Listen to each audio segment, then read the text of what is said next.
Junior ডাক্তারদের দাবি মেনে রাজ্য সরকার বাধ্যই হয়েছে কলকাতা পুলিশ কমিশনার পদ থেকে বিনীত গোয়েলকে অপসারণ করতে।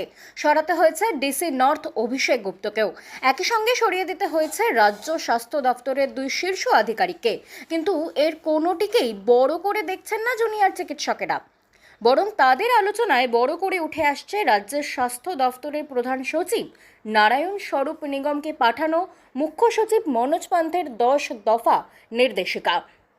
জুনিয়র চিকিৎসকেরা তো বটেই, সিনিয়র চিকিৎসকেরাও বলছেন সিসিটিভি বা বিশ্রাম কক্ষ নয়, সরকারি হাসপাতালে চিকিৎসকদের নিরাপত্তার বিষয়টি অনেক কিছুর সঙ্গেই সম্পর্কযুক্ত। মুখ্য সচিবের নির্দেশিকায় সেই বিষয়গুলি রয়েছে যা সবচেয়ে বেশি উল্লেখযোগ্য। চিকিৎসকেরা এমনও বলছেন, যতক্ষণ না ওই নির্দেশিকার বাস্তবায়ন হচ্ছে ততক্ষণ নিশ্চয়তা নেই। ওই নির্দেশনামা বাস্তবায়িত হলে সরকারি স্বাস্থ্য পরিষেবার ক্ষেত্রে সামান্য হলেও বদল দেখা যাবে। গত বৃহস্পতিবার স্বাস্থ্য সচিবকে 10 দফার নির্দেশিকা পাঠিয়েছিলেন মুখ্য সচিব। তার মধ্যে 7, 8 এবং 9 নম্বর নির্দেশকে তাৎপর্যপূর্ণ বলে মনে করছেন চিকিৎসক মহল। তাতে কি রয়েছে?